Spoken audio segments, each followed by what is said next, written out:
안녕하세요. 무비 리치를 진행하고 있는 송진 감독입니다. 안녕하세요. 김혜린입니다. 네, 오늘은 좋은 영화 한 편을 가져왔습니다. 좋은 영화라는 것은 교훈이 있다 그래야 되나?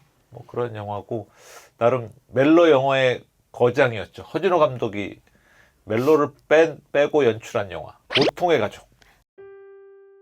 물질적 욕망을 우선시하며 살인자의 변호도 마다하지 않는 변호사 재환, 원리 원칙을 중요시 여기는 자상한 소아과 의사 재규, 성공한 프리랜서 번역가로 자녀 교육, 시부모의 간병까지 모든 것을 해내는 연경, 어린 아기를 키우지만 자기 관리에 철저하며 가장 객관적인 시선으로 가족을 바라보는 지수, 서로 다른 신념을 추구하지만 흠잡을 곳 없는 평범한 가족이었던 네 사람.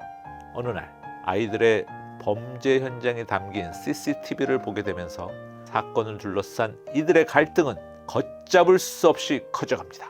그리고 매사 완벽해 보였던 이들은 무너져 내리기 시작합니다. 신념을 지킬 것인가, 본능을 따를 것인가. 그날 이후 인생의 모든 기준이 흔들립니다. 당신의 아이가 사람을 죽였다. 당신의 선택은 영화 보통의 가족이었습니다. 설경구, 장동건, 김희애, 수연.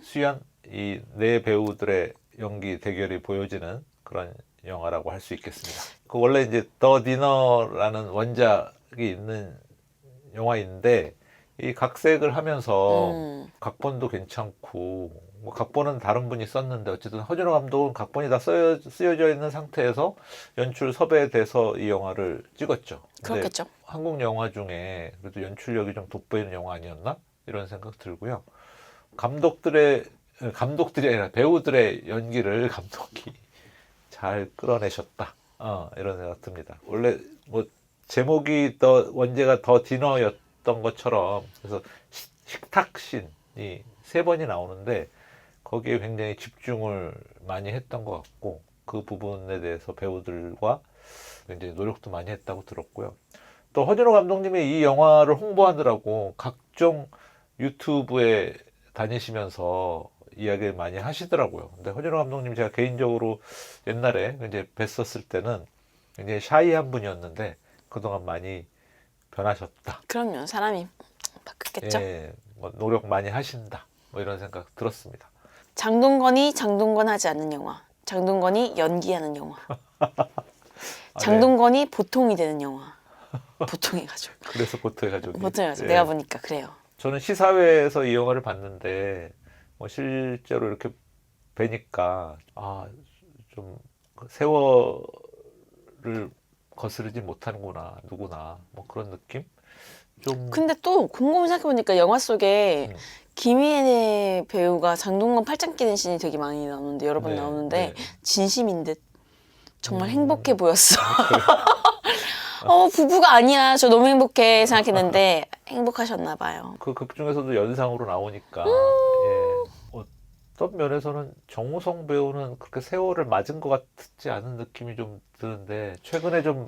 결혼 안 해서 그래요. 그런가? 애도 없고. 애는 생겼는데. 결혼 결혼 안 한 제 또래 친구들 봐도 네. 확실히 확실히 남자애들도 그렇고 다른가요? 또 결혼만 한 사람이랑 또 애 있는 사람이랑 또 느낌이 다르죠.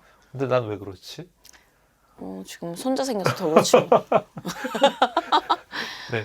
그런 와중에 또 이 영화와 관련된 말씀을 찾아봤습니다. 낭낭 목소리 읽어주시죠. 또 아비들아, 너희 자녀를 노엽게 하지 말고 오직 주의 교훈과 훈계로 양육하라. 에베소서 6장 4절 말씀입니다. 아멘. 사실 여기서 아이들이 큰 사고를 치잖아요. 네. 근데 그걸 수습하는 과정들을 그린 영화인데, 아이들이 정말 최악으로 가죠. 근데 과연 그게 누구의 책임일까? 라고 봤을 때, 여기서 설경구, 수연의 큰딸, 그리고 장동건과 김희애의 외아들, 이 아이들이 이렇게 하는 행동들을 보면 특히 특히 이제 설경구와 수연의 딸은 공부를 너무너무 잘하는 애잖아요. 네. 아이비리그에 합격할 정도니까. 그럼에도 불구하고 좀 뭐 MZ 세대 다음에 뭐라 그래요? 모르겠어요. 예. 근데 그런 세대여서 그런가? 애가 굉장히 대바라지고 좀 비정상적이잖아요. 알파 세대. 알파 세대. 오케이. 또 장동건과 김희애의 외아들은 뭐 학교에서 학폭을 당하는 또 비정상적이죠. 맞아요. 어쨌든 그런 부분들이. 근데 그게 그 학폭을 당할 때 그 아이를 정말 따뜻하게 부모들이 잘 감싸주고 그걸 잘 해결할 수 있게 해줬을까? 라는 생각이 들어요. 그걸 해결하지 못했기 때문에 얘가 어쨌든 술을 먹고 분노로 인해서 남한테 해를 입히는 이런 것들이 있잖아요. 그러니까 결국 여기 성경 말씀처럼 자녀를 노엽게 하지 말고라고 돼 있는데 이 아이는 학폭 때문에 그렇고 또 설경구와 수연의 큰 딸은 엄마와의 사별, 그 다음에 또 재혼. 젊은 엄마, 새엄마가 생긴 재혼. 그러니까 둘이 앙숙이잖아요. 새엄마랑 또 그런 부분들이 어떤 면에서는 어쨌든 노엽게 한 거죠. 그러고 싶어서 한 건 아니나 자녀들이 보기에 윤택하고 경제적으로 문제가 전혀 없는 가정이긴 하나 행복하다고 볼 수는 없는. 그러니까 행복하지 않으면 결국 노여움이 있겠죠. 저도 부모니까 아빠로서 아이들을 행복하게 해주고 어느 부모가 자식에 대해서 행복하게 해주고 싶지 않겠어요. 하지만 여러 가지 상황들이 그렇지 못한 경우들이 있는데 어쨌든 그거는 어떤 뭐 경제적인 거나 이런 거와는 좀 다른 것 같아요. 따뜻한 가정을 만들어가는 거는 부모의 책임이기 때문에 그리고 또 주의 교훈과 훈계 그러니까 훈계가 약하지 않았나 뭐 교훈도 교훈이지만 분명히 주의 이름으로 훈계를 해야 되는데 그런 부분이 양쪽 집안 다 부족한 그런 부분들이 있었거든요. 그래서 이 말씀을 저는 갖고 왔는데 어떻게 생각하시나요? 저는 조금 이거를 이제 보면서 느낀 건데 그런 말 하잖아요. 뭐 두 사람이 세입을 해서 너는 다른 사람 시선 때문에 너 그렇게 양심적이고 멋있게 살려고 너는 그렇게 행동하지? 막 이렇게 얘기하잖아요. 그러니까 동생이 형도 그럼 다른 사람 시선을 좀 생각을 해. 형은 시선 생각 안 해? 뭐 이렇게 얘기하잖아요. 근데 그걸 또 생각해보니까 성경에서는 보면 다른 사람의 시선을 신경 써라 이런 말은 진짜 또 없잖아요. 그렇죠. 믿는 척하지 마라, 뭐 손을 들어 기도하는 척하지 마라, 골방에 가서 기도해라 이런 거 많이 있지만 근데 자녀를 노엽게 하지 말라는 거는 딱 있는 거잖아요.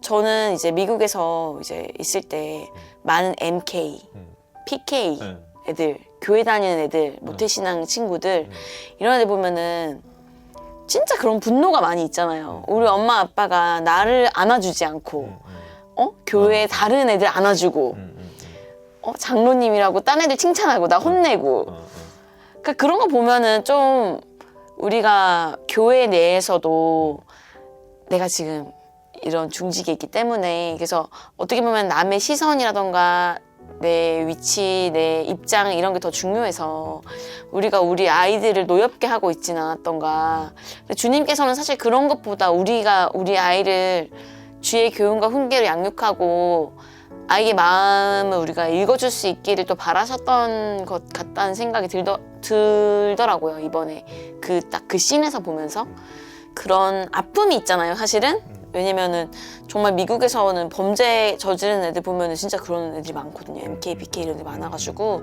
그런 게 좀 사회로 문제가 되기도 하는데 정말 큰 교회를 만든다 아니면은 교회에 내가 막 새로운 건물을 짓는다 또 그런 것도 너무 중요하지만 우리 애가 또 좋은 건강한 가정을 또 이루고 그 가정 하나하나가 다 교회잖아요. 그러니까 새로운 교회에 또 새로운 제사장이 되고 그런 것들에 대해서 또 부모님들이 또 좀 더 신경을 써야 되지 않나 그런 생각이 조금 들어서 이 말씀도 제가 딱 되게 저 대사가 되게 나에게는 좀 의미 있게 와닿는다. 왜냐면은 김희애가 막 울잖아요. 봉사 그런 거 하면서.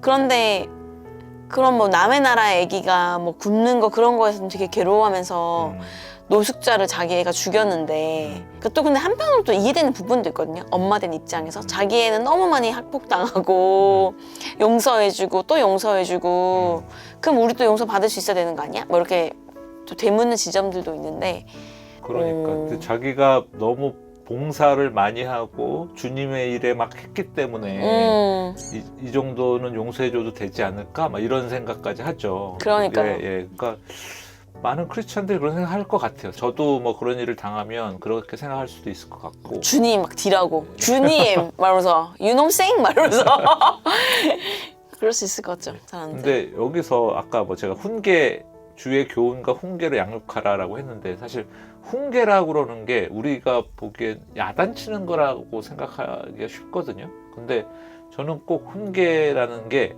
야단을 친다는 의미는 아닌 것 같아요. 그러니까 훈계라는 건 사실 훈련할 때 훈자 쓰잖아요. 그러니까 어쨌든 교회에서 말씀으로 잘 교육을 받을 수 있는 그런 환경들을 잘 안내를 하고 그런 것들이 잘 되면 그러니까 부모의 역할이 있고 또 교사의 역할이 있고 그런 것들이 잘 균형을 맞추면 좋지 않을까?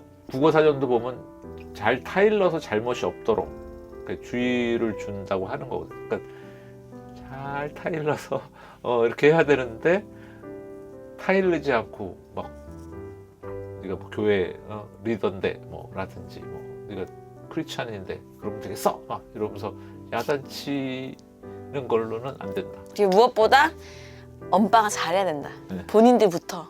잘합시다. 행복하세요. 감사합니다. 안녕.